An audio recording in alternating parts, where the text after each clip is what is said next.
Keyingi mavzuyimiz funksiyaning monotonligi bo'ladi. Funksiya monotonligi qanaqa tekshiriladi? Endi bu yerda fx funksiya x to'plamda aniqlangan bo'lsin va bu yerda x1 to'plamini olyapmiz, x to'plamni qismi sifatida. Biz x1 to'plamda funksiyani xarakterlab ko'ramiz. Xo'p, ixtiyoriy x1 bilan x2 nuqta olaylik, x1 to'plamdan. Va bu yerda ixtiyoriy x1 va x2 lar uchun quyidagicha shart o'rinlab bo'lsin. x1 sonimiz x2 dan kichik bo'lganda fx1 ning qiymati fx2 ning qiymatidan kichik bo'lsa, u holda bu funksiya x1 to'plamda o'suvchi deb atalar ekan. Agar fx1 ning qiymati fx2 ning qiymatidan katta bo'ladigan bo'lsa, u holda bu funksiya kamayuvchi deb ataladi. Va agar tenglik shartlari bo'lsa, unda kamaymaydigan yoki o'smaydigan funksiyalar deb nomlanadi. Xo'p, buni boshqacharoq qilib tushuntiradigan bo'lsak, funksiya argumentning katta qiymatida, mana x2 x1 dan katta qiymatida, funksiyaning katta qiymati mos kelsa, ya'ni katta qiymatida funksiya katta qiymatga erishsa, bu funksiya o'suvchi. Ya'ni chapdan o'ngga qarab yursa, grafik bo'ylab qaraganda, funksiya chapdan o'ngga qarab yurganimizda, grafik ustida pastdan yuqoriga qarab siljisak, bu funksiya o'suvchi. Aks holda bo'lsa, ya'ni funksiyaning argumentning katta qiymatiga funksiyaning kichik qiymati mos kelib qolsa, ya'ni chapdan o'ngga qarab yurganimizda, xo'p, grafik ustida chapdan o'ngga qarab yurganimizda yuqoridan pastga qarab harakatlanishga to'g'ri kelsa, u holda funksiya kamayuvchi deb ataladi. Va o'suvchi va kamayuvchi funksiyalar bitta nom bilan monoton funksiyalar deb ataladi. Endi masalan, hozir bunga doir men ba'zi chizmada misollarni tushuntirib beraman. Ana chizmalarga e'tibor beramiz. Doskada chizib qo'yilgan. Xo'p, birinchi holatdagi chizmaga e'tibor beramiz. Birinchi holatda mana bunga. Chizmaga e'tibor bersak, mana x to'plam sifatida mana qizil bilan belgilab qo'ydim. Grafik ustida chapdan o'ngga qarab yuradigan bo'lsak, qiymatlar jihatdan yuqoriga ko'tarilyapmiz. Shuning uchun bu funksiya x to'plamda o'suvchi. Endi boshqa joyida tashqarisida kamayuvchi bo'lishi ham mumkin. Faqat biz aynan chegaralab qo'ygan x to'plamda qarayapmiz. Keyingisi ikkinchi holatdagisiga e'tibor beramiz. Ikkinchi holatdagiga. Ikkinchi holatda x to'plamda chapdan o'ngga qarab yuradigan bo'lsam, funksiyaning qiymatlari pasayib, pastga qarab tushib kelyapti. Shuning uchun bu funksiya x to'plamda kamayuvchi. Lekin mana e'tibor bersak, chegaralangan nuqtadan bu yoqqa qarab o'tadigan bo'lsa, bu yoqda keyin o'suvchi bo'lib qolishi mumkin. Biz faqatgina hozir shu x to'plamni o'zida qarayapmiz. Keyingi uchinchi holatga e'tibor beradigan bo'lsak, uchinchi holatda x to'plamda funksiya o'suvchi ham, kamayuvchi ham emas. Nega?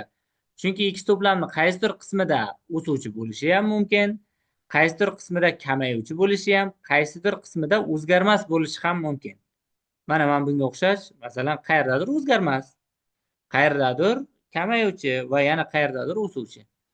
Va shu yerdagi birinchi bilan ikkinchi chizmalar monoton funksiyalar bo'ladi. Faqat o'suvchi yoki faqat kamayuvchi bo'lgan funksiya bo'lgani uchun. Lekin uchinchi funksiya esa monoton emas. Nega? Sababi x oraliqda deyapmiz. X da monoton emas. Sababi shu oraliqni qanaqadir yana qism oraliqlarda kamayuvchisi ham, o'suvchisi ham bor yoki o'zgarmas bo'lgan qismi ham bor. Shuning uchun bu funksiyamiz bu oraliqlardan monoton emas.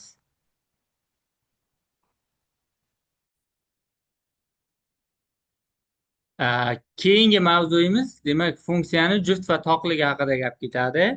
Faqat bu yerda funksiya juft toqligini aniqlashimiz uchun x to'plam berilganda, x to'plamda aniqlangan bo'lsin deganimiz, x to'plam bizda simmetrik to'plam bo'lishi kerak, ya'ni 0 ga nisbatan simmetrik. Sababi funksiya aniqlanish o'zi umuman juft toqligini tekshirish uchun minus qaysidir sondan plus qanaqadir songacha, ya'ni bir xil oraliqda, simmetrik oraliqda aniqlangan bo'lishi shart. Misol uchun, funksiya 5 nuqtada aniqlangan bo'lib, -5 nuqtada aniqlanmagan bo'lsa, bu holatda aytaylik, -6 yu 6 oralig'ida funksiyani juft yoki to'qligiga tekshira olmaymiz. Demak, shart shunday ekanki, x katta X to'plamdagi ixtiyoriy x'lar uchun endi albatta -x ham shunga tegishli bo'lishi shart. Shuning uchun aytdim men boshidan simmetrik bo'lishi kerak deb.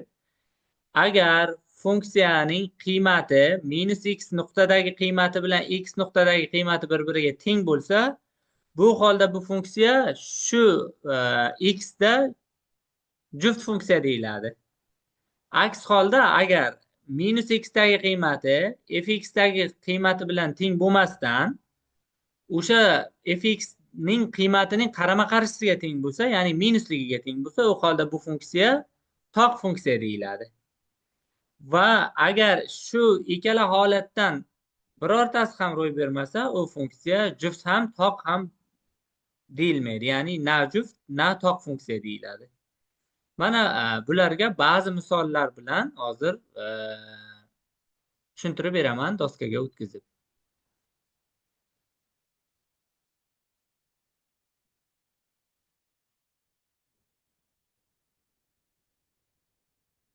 Xo'p, aytaylik.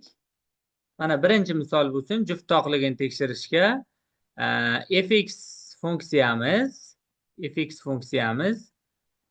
-3x bo'lsin. Funksiya juft toqligini tekshirmoqchimiz. Bu yerda minus cheksizlikdan plyus cheksizlikkacha aniqlangan funksiya. Shuning uchun hech qanaqa aniqlanish sohasiga hech qanaqa chegara qo'ymaymiz.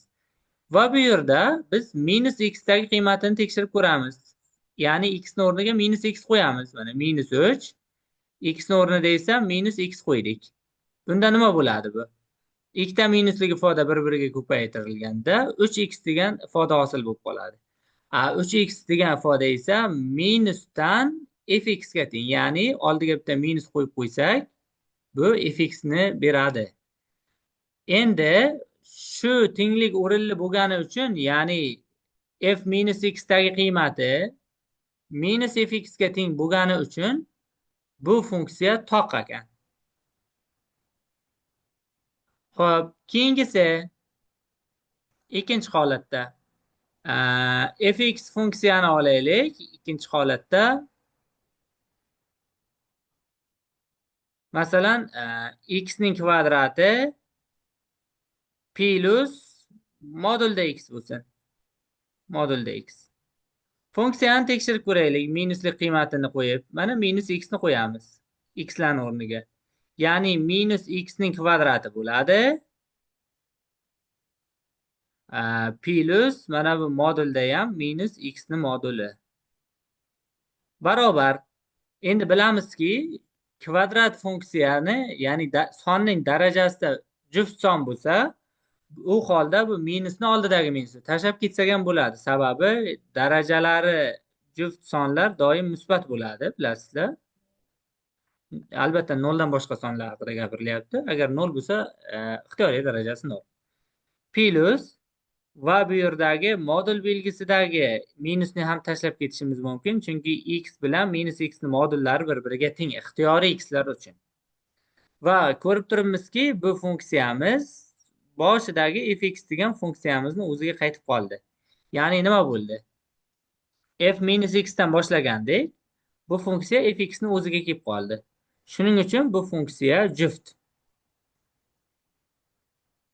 Endi ikkala holat ham bo'lmaydiganiga ham misol tushuntirib beraman. Mana bu uchinchi misol bo'ladi. Masalan, fx barobar x ning kvadrati plus 3x bo'lsin. 3x mana.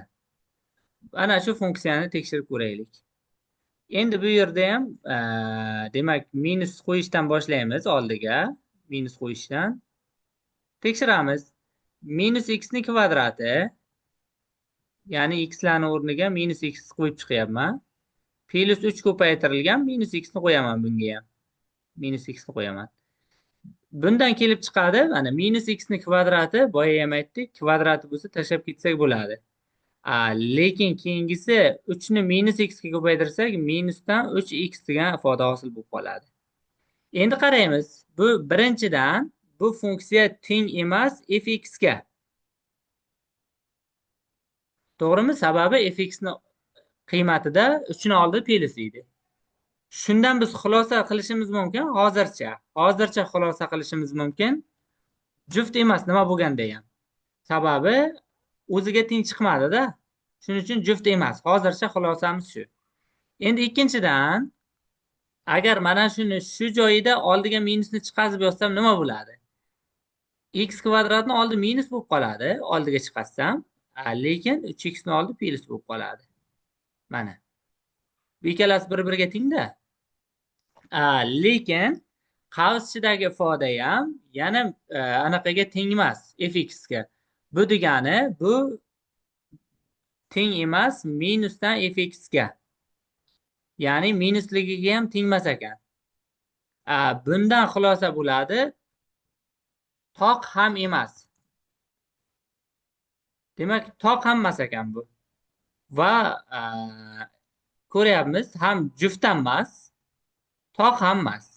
Shuning uchun bu funksiya uchun biz yozishimiz mumkin na juft, na toq. Juft ham toq ham emas yoki na juft na toq funksiya ekan mana bu funksiyamiz.